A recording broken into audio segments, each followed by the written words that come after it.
ಈಗ ಮುಖ್ಯಮಂತ್ರಿಗಳೊಂದು ಗಂಭೀರವಾದ ಸಭೆಯನ್ನ ನಡೆಸ್ತಾ ಇದ್ದಾರೆ. ಸಭೆ ಮುಗಿದ ನಂತರ ಮತ್ತೊಂದಷ್ಟು ಜನರ ಮೇಲೆ ಕ್ರಮ ಆಗುವ ಸಾಧ್ಯತೆ ಅನ್ನಿಸ್ತಾ ಇದೆ.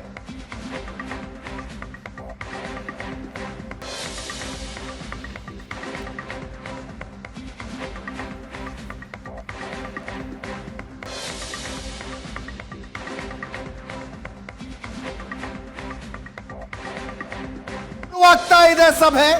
ಮುಖ್ಯಮಂತ್ರಿಗಳು ಬರೋದಷ್ಟು ಬಾಕಿ. ಹೋಮ್ ಮಿನಿಸ್ಟರ್ ಇದ್ದಾರೆ ಡಾಕ್ಟರ್ ಪರಮೇಶ್ವರ್, ಲಾ ಮಿನಿಸ್ಟರ್ ಇದ್ದಾರೆ ಎಚ್ ಕೆ ಪಾಟೀಲ್, ಮುಖ್ಯಮಂತ್ರಿಗಳ ಕಾನೂನು ಸಲಹೆಗಾರ ಪೊನ್ನಣ್ಣ ಅವರಿದ್ದಾರೆ.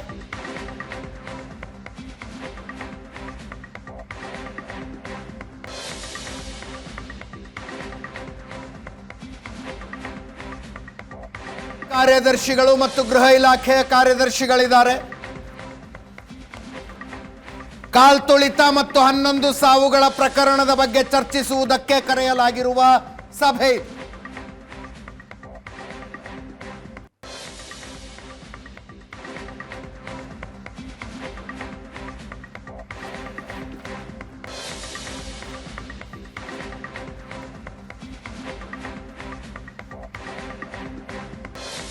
ಡಿಪಿಐಆರ್ ಕಾರ್ಯದರ್ಶಿ ಮತ್ತು ಮುಖ್ಯ ಕಾರ್ಯದರ್ಶಿಗಳ ವಿರುದ್ಧ ಕ್ರಮದ ಸಾಧ್ಯತೆ ಅಂತ ಸುದ್ದಿ ಬರ್ತಾ ಇದೆ.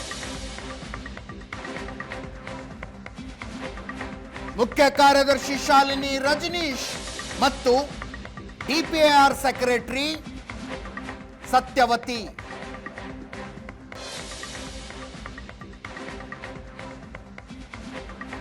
ಕಡ್ಡಾಯ ರಜೆಯ ಮೇಲೆ ಕಳಿಸಲಾಗುತ್ತಾ? ಘೋಷಣೆ ಆದ್ಮೇಲೆ ಕನ್ಫರ್ಮ್ ಆಗುತ್ತೆ.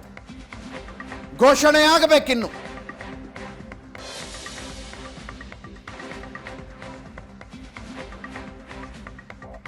ನಮಗೆ ಬಂದ ಮಾಹಿತಿ, ಪೊಲೀಸ್ ಕಮಿಷನರ್ ದಯಾನಂದ್ ಡಿಪಿಐಆರ್ ಸೆಕ್ರೆಟರಿ ಅವರಿಗೆ ಹೇಳಿದ್ರು, ಇಷ್ಟು ಅವಸರದಲ್ಲಿ ಈ ಕಾರ್ಯಕ್ರಮ ಮಾಡಬೇಡಿ, ಬಂದೋಬಸ್ತ್ ಕೊಡೋದು ಕಷ್ಟ ಆಗುತ್ತೆ, ಭಾನುವಾರ ಮಾಡೋಣ,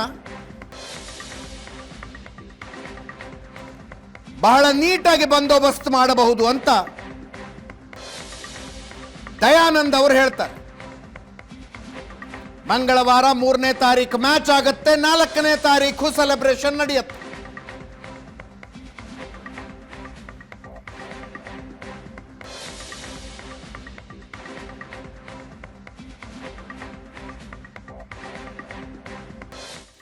ಮತ್ತೊಮ್ಮೆ ಮಾರುತೇಶ್ ಮತ್ತು ಪ್ರಶಾಂತ್ ನೇರ ಸಂಪರ್ಕದಲ್ಲಿದ್ದಾರೆ. ಮಾರುತೇಶ್, ಮೀಟಿಂಗ್ ಬಗ್ಗೆ ಹೇಳಿ, ಇದು ಏನು ಅಜೆಂಡಾ, ಏನು ಮೀಟಿಂಗ್ ಇದು?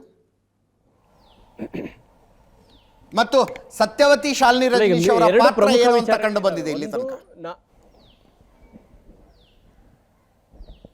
ಅಲ್ಲ, ಈಗ ಡಿಪಿಆರ್ ಅವರು ಅನುಮತಿ ಕೊಟ್ಟಿದ್ದು ಮೊದಲನೇದು. ಯಾಕಂದ್ರೆ ಅದ ಮುಖ್ಯ ಕಾರ್ಯದರ್ಶಿಗಳನ್ನ ಕನ್ಸಲ್ಟ್ ಮಾಡಿ ಕೊಟ್ರೋ ಅಥವಾ ಸಚಿವರ ಗಮನಕ್ಕೆ ತರದೆ ಕೊಟ್ರೋ, ಅವರು ಮನವಿ ಮಾಡ್ತಿದ್ದ ಹಾಗೆ ಯಾರ ಇನ್ಫ್ಲೂಯೆನ್ಸ್ ಮೇಲೆ ಡಿಪಿಆರ್ ಅನುಮತಿ ಕೊಡ್ತು, ಸೊ ಇದೆಲ್ಲದ್ರ ಬಗ್ಗೆಯೂ ಕೂಡ ಚರ್ಚೆ ಆಗಬೇಕಾಗಿದೆ. ಯಾಕಂದ್ರೆ RCB ತಮ್ಮ ಪೇಜ್ಗಳಲ್ಲಿ, ಅವರ ಸೋಷಿಯಲ್ ಮೀಡಿಯಾಗಳಲ್ಲಿ ಬೆಳಗ್ಗೆನೆ ಅಪ್ಡೇಟ್ ಮಾಡಿದ್ರು, ರಾತ್ರಿಯೇ ಪತ್ರ ಬರೆದಿದ್ದು ಕೂಡ ಬಹಿರಂಗ ಆಯಿತು. ಸೊ ಹೀಗಾಗಿ ಒಂದು ಹಂತದಲ್ಲಿ ಪರಮೇಶ್ವರ್ ಅವರು 11:15 ಮಾಧ್ಯಮಗಳಿಗೆ ಮಾತನಾಡುವಾಗಲೂ ಕೂಡ 2 ಕಡೆ ಕಾರ್ಯಕ್ರಮ ಮಾಡಬೇಕಾ ಬೇಡವಾ, ಒಂದೇ ಕಡೆ ಕಾರ್ಯಕ್ರಮ ಅನ್ನುವಂಥದ್ದು ಇನ್ನೂ ನಿರ್ಧಾರ ಆಗಿಲ್ಲ ಅಂತ ಹೇಳಿದ್ರು. ಆದರೆ ಅದಕ್ಕೂ ಮುಂಚೆ DPR ಇಂದ ಅನುಮತಿ ಕೊಡಲಾಗಿತ್ತು. ಹಾಗಾಗಿ ಈ ಗೊಂದಲದ ಬಗ್ಗೆ ಒಂದಷ್ಟು ಕ್ಲಾರಿಫಿಕೇಶನ್ ಬೇಕಾಗಿದೆ. ಇದಕ್ಕೆ ಯಾರು ಹೊಣೆ, ಯಾರು ಕಾರಣ ಅಂತ, ಅಥವಾ ಮುಖ್ಯ ಕಾರ್ಯದರ್ಶಿಗಳೇನಾದ್ರೂ ಸೂಚನೆ ಮೇರೆಗೆ ಅದಕ್ಕೆ ಅವಕಾಶ ಮಾಡಿಕೊಟ್ರ ಅನ್ನೋದ್ರ ಬಗ್ಗೆಯೂ ಕೂಡ ಪ್ರಶ್ನೆಗಳಿದಾವೆ. ಈಗ ಇರುವಂತಹ ಚರ್ಚೆಯನ್ನು ಮುಖ್ಯ ಕಾರ್ಯದರ್ಶಿಗಳನ್ನು ಕೂಡ ಜೊತೆಗೆ DPR ಸೆಕ್ರೆಟರಿ ಸತ್ಯವತಿ ಅವರನ್ನು ಕೂಡ ಈ ವಿಚಾರದಲ್ಲಿ CM ಗಮನಕ್ಕೆ ತರದೆ, ಗೃಹ ಸಚಿವರ ಗಮನಕ್ಕೆ ತರದೆ ಏನಾದರೂ ನಿರ್ಧಾರ ಮಾಡಿದ್ರೆ ಅವರ ಮೇಲೂ ಕೂಡ ಕ್ರಮ ಆಗಬೇಕು ಅನ್ನುವಂಥ ಒತ್ತಡಗಳಿದ್ದಾವೆ. ನಮಗೆ ಇರುವಂಥ ಮಾಹಿತಿ, ಇಬ್ಬರನ್ನು ಕೂಡ ಕಡ್ಡಾಯ ರಜೆ ಮೇಲೆ ಕಳಿಸ್ತಾರೆ ಅನ್ನುವಂಥ ಮಾಹಿತಿಗಳು ಲಭ್ಯವಾಗ್ತಾ ಇದ್ದಾವೆ. ಆ ಮಾಹಿತಿಗೆ ಇವತ್ತಿನ ಸಭೆಯ ಬಳಿಕಷ್ಟೇ ಉತ್ತರ ಸಿಗುವಂತಹ ಸಾಧ್ಯತೆಗಳಿದ್ದಾವೆ. ಸದ್ಯಕ್ಕೆ ಮುಖ್ಯಮಂತ್ರಿಗಳ ನಿವಾಸದಲ್ಲಿ ಅಧಿಕಾರಿಗಳು ಆಗಮಿಸಿದ್ದಾರೆ. DG, IG ಮತ್ತು ಮುಖ್ಯ ಗೃಹ ಸಚಿವರು ವಿಧಾನಸೌಧದ ಒಂದು ಸಭೆಯಲ್ಲಿದ್ದಾರೆ. ಆ ಸಭೆ ಮುಗಿಸಿದ ತಕ್ಷಣ ನೇರವಾಗಿ CM ಮನೆಗೆ ಬರ್ತಾರೆ. ಆ ನಂತರ ಮೀಟಿಂಗ್ ಶುರುವಾಗುತ್ತೆ. ಮೀಟಿಂಗ್ನ ಔಟ್ಪುಟ್ ಇರುವಂಥದ್ದು ನಾಳೆ ಸರ್ಕಾರ ಹೈಕೋರ್ಟ್ನಲ್ಲಿ ಮುಖ್ಯ ಕಾರ್ಯದರ್ಶಿಗಳ ಹೆಸರಿನಲ್ಲಿ ಒಂದು ಅಫಿಡವಿಟ್ ಕೂಡ ಇಡೀ ಘಟನೆಗೆ ಸಂಬಂಧಪಟ್ಟ ಹಾಗೆ ಅಫಿಡವಿಟ್ ಸಲ್ಲಿಸಬೇಕು.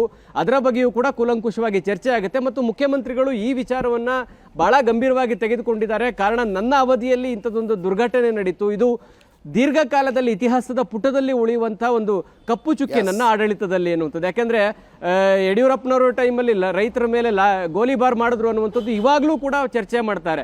ಅದೇ ತರ ಸಿದ್ದರಾಮಯ್ಯನವರ ಆಡಳಿತದಲ್ಲಿ 11 ಜನ ಕಾಲ್ತುಳಿತದಿಂದ ಸತ್ರು ಅನ್ನುವಂಥದ್ದು ಒಂದು ಕಪ್ಪು ಚುಕ್ಕೆ ಅನ್ನುವಂಥದ್ದು ಸಿದ್ದರಾಮಯ್ಯನವರು ಬಹಳ ಮನಸ್ಸಿಗೆ ತೆಗೆದುಕೊಂಡಿದ್ದಾರೆ. ಆ ಕಾರಣಕ್ಕಾಗಿ ದೊಡ್ಡ ದೊಡ್ಡ ಆಕ್ಷನ್ಸ್ಗಳಾಗ್ತಾ ಇದೆ. ಅದರ ಮುಂದುವರಿದ ಭಾಗವಾಗಿ ಇವತ್ತಿನ ಸಭೆ ಬಳಿಕ ಕೂಡ ಆಕ್ಷನ್ಸ್ ಅನ್ನ ಮಾಡ್ತಾರೆ ಅನ್ನುವಂಥ ಚರ್ಚೆ ಇದೆ. Yes, thank you so much Marutesh ನಿಮ್ಮ ಎಲ್ಲ ಅಪ್ಡೇಟ್ಸ್ಗೆ. Thank you Prashant. ಇದರೊಂದಿಗೆ ಇವತ್ತಿನ ಪಾರ್ಟಿ ರೌಂಡ್ಸ್ ಮುಗಿಸ್ತಾ ಇದ್ದೀನಿ. ನೇರ ದಿಟ್ಟ ನಿರಂತರ ಸುದ್ದಿಗಾಗಿ ನೋಡ್ತಾ ಇರಿ ಏಷ್ಯಾನೆಟ್ ಸುವರ್ಣ ನ್ಯೂಸ್.